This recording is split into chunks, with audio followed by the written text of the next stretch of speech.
வந்து திருவாசகத்தில் வந்து பொருள் வந்து 31 to 36 வரைக்கும் என்ன பாடல் இருக்குது அப்படிங்கிறத இன்றைக்கி பார்ப்போம். சரியா? இன்றைக்கி வியாழக்கிழமை தட்சிணாமூர்த்தி ஆசியோடு இன்றைக்கி வந்து திருவாசகத்தில் போட்டிருக்க 5 வரைக்கும் 5 பொருள் என்ன அப்படிங்கிறத பற்றி நம்ம பார்ப்போம். ஃபஸ்ட்டு வந்து நான் ஒவ்வொரு வாரமும் அந்த பொருள் வந்து எனக்கே வருது, அந்த பொருளை தான் நான் வந்து எனக்கு வரக்கூடிய பொருள் பாடல் வர்றதை தான் அதோட கருத்து தான் நான் வந்து உங்களுக்கு திரும்பி வந்து நான் ரிப்பீட் பண்ணுறேன். தெரிஞ்சுக்கிடட்டும் அப்படின்ட்டு, நமக்கு தெரிஞ்சது மக்களுக்கு எல்லாத்துக்கும் போய் சேரட்டும் அப்படிங்கிற ஒரு எண்ணம் தான், வேறு ஒன்றும் இல்லை. இப்போ வந்து நம்ம வந்து ஃபஸ்ட்டு பார்க்கக்கூடிய பாடல் வந்து திருச்சிற்றம்பலத்தில் வந்து 31, அதாவது திருவாசகத்தில் வந்து 36 to 40 வரைக்கும் உள்ள பாடல். பித்த உலகர் பெருந்துரை பரப்பினுள் மத்தம் களிரும் எனும் அமைவிடா அவாவிடை பிழைத்தும் கல்வி என்னும் பல்கடல் பிழைத்தும் செல்வம் என்னும் அள்ளலில் பிழைத்தும் நல்குறவு என்னும் தொல்விடம் பிழைத்தும் அப்படிங்கிறது தான் இந்த திருவாசகத்தோட பாடல். 36 to 40 வரை உள்ள பாடல். இன்னொருக்கும் ஒரு தடவை உங்களுக்கு நான் ரிப்பீட் பண்ணுறேன். பித்த உலகர் பெருந்துரை பரப்பினுள் மத்தம் களிரும் எனும் அவாவிடை பிழைத்தும் கல்வி என்னும் பல்கடல் பிழைத்தும் செல்வம் என்னும் அள்ளலில் பிழைத்தும் நல்குறவு என்னும் தொல்விடை பிழைத்தும். இது வந்து திருவாசகம் போற்றில் திரு அகவலில் வந்து 36 to 40 வரைக்கும் உள்ள பாடல்களில் உள்ள இதுதாங்க. அதோட பொருள் என்ன அப்படின்னு சொல்லி நம்ம பார்த்தோம்னா, பித்த உலகர் பெருந்துரை பரப்பினுள் அப்படின்னா, இந்த உலகம் வந்து ஒரு பெரிய கடல் போன்றது. இந்த உலகம் வந்து ஒரு பெரிய நமக்கு ஒரு கடல் போன்றது. அதில் வாழும் மனிதர் வந்து மனிதர்களை வந்து மாணிக்க வாசகர் வந்து என்ன சொல்றாங்கன்னா பித்த உலகர் என்கிறார். ஏன்னா நிலையற்ற அந்த உலக இன்பங்களை நிலையானது என்று நம்பி அதன் பின்னாலேயே வந்து அதன் பின்னால் பித்து பிடித்தவர்கள் போல அலைவதால் அவர்களை வந்து பித்தர்கள், அத்தகைய உலகத்தவர் வாழும் இந்திய பெரிய சம்சார கடலில் நாம் சிக்கிக்கொண்டோம் அப்படின்னு சொல்லி இந்த பொருளை வந்து சொல்றாங்க. மத்தம் களிரும் எனும் அவாவிடை பிழைத்தும் அப்படின்னா, மத்தம் களிறு என்றால் மத்தம் களிறு என்றால் வந்து நமக்கு வந்து மத்தம் களிறுங்கிறது வந்து அதாவது அவா என்றால் ஆசை, மதம் பிடித்ததுன்னு சொல்லுவாங்க. அவா என்றால் ஆசை, மதம் பிடித்ததுன்னு சொல்லுவாங்க. அதாவது மதம் பிடித்தது யானை. அவா என்றால் யானை எப்படித்தான் பாகன் வந்து சொல்லையும் கேட்காமல் கண்ணில் பட்டதை எல்லாம் அழிக்குமோ, அதுபோல மனிதன் வந்து அடக்க முடியாத ஆசை அவனை அழிவு பாதைக்கு வந்து அவனை வந்து அழிவு பாதைக்கு இட்டு செல்லும். அந்த மதம் பிடித்த யானை போன்று ஆசையிடுபவரிடம் இறைவா உன் அருளால் தப்பி பிழைத்தேன் அப்படின்னு சொல்லி ஆசையிடமிருந்து இறைவா உன் அருளால் தப்பி பிழைத்தும் அப்படிங்கிறதான் இதோட பொருள்.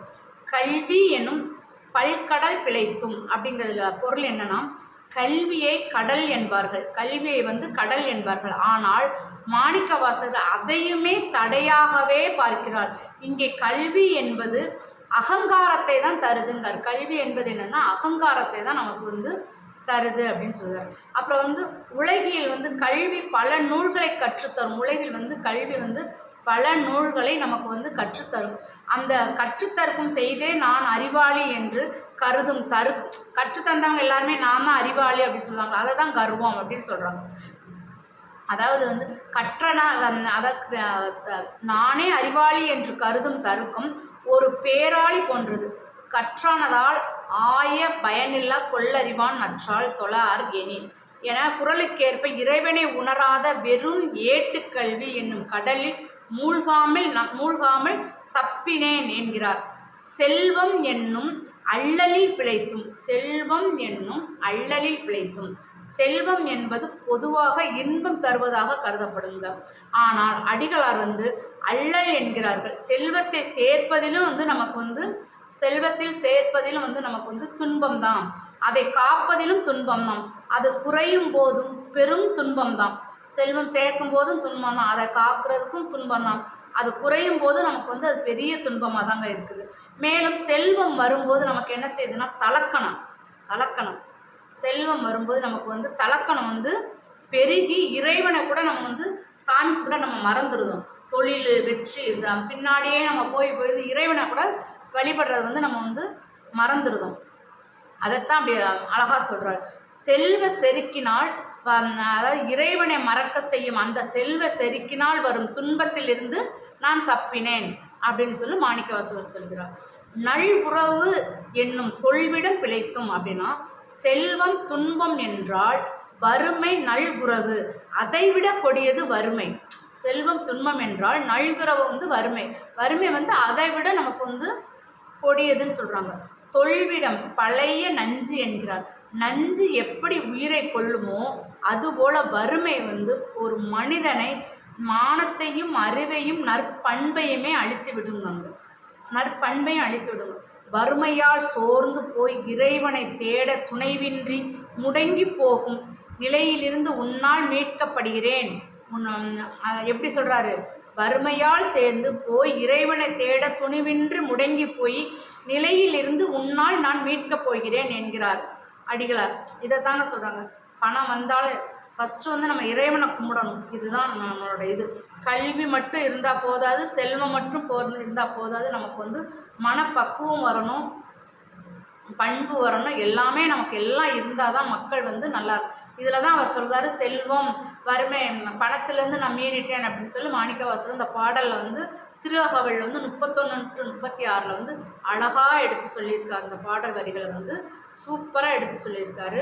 இதே மாதிரி நம்மளும் திருவாசகம் தினந்தோறும் படித்து திருவாசகம் திருமுறை அந்தந்த மாதம் நமக்கு என்னென்ன தோணுதோ, வெள்ளிக்கிழமை நம்ம கடைசி வெள்ளிக்கிழமை, மாத வெள்ளிக்கிழமை, வார வெள்ளிக்கிழமை கனகதாரா சோஸ்திரமும் வெள்ளி செவ்வாய் கந்தசஷ்டி கவசமும் நம்ம வீட்டில் எப்பயுமே இறைபக்தியோடு இருந்தாலே வீட்டில் அதே மாதிரி அன்பும் அமைதியும் எந்த வீட்டில் இருக்கோ அந்த வீட்டில் கண்டிப்பாக நமக்கு மகாலட்சுமி தங்குவாங்க. செல்வ செழிப்புடன் ஆரோக்கியமாக இருப்பாங்க. எல்லோருக்கும் ஆரோக்கியமும் செல்வ செழிப்பும் வேணும்னு சொல்லி நான் இறைவனுடன் பிரார்த்தனை பண்ணிக்கிறேன். என்னோடய சேனல் உங்களுக்கு பிடிச்சுன்னு சொன்னால் லைக் பண்ணுங்கள், ஷேர் பண்ணுங்கள், சப்ஸ்கிரைப் பண்ணுங்கள். மீண்டும் ஒரு நல்ல பதிவுடன் உங்களை சந்திக்கிறேன். ஏதாவது தவறாக ஏதாவது இருந்தால் அதை கமெண்ட் பண்ணுங்கள், நான் திருத்திக்கிடுதேன். எனக்கு தெரிஞ்சதை நான் என்ன பண்ணணுமோ எனக்கு வரும்ல, எனக்கு செல்லில் வரும், புக்கில் வரும், பேப்பர்லாம் படிக்கிறதெல்லாம் அதை எல்லாமே நான் சேர்த்து வச்சு தான் அது இன்னைக்கு இதை படிக்கணும், நாளைக்கு இதை போடணும் அப்படிங்கிற மாதிரி போடுவேன். நல்லா இருந்துச்சுன்னு சொல்லி கமெண்ட் பண்ணுங்கள். எப்படி இருக்குங்கிறத கமெண்ட் பண்ணுங்கள். என்னோடய சேனல் பிடிச்சிருந்த அனைத்து நல்ல உள்ளவங்களும் லைக் பண்ணுங்கள், ஷேர் பண்ணுங்கள், சப்ஸ்கிரைப் பண்ணுங்கள். வணக்கம், நன்றி.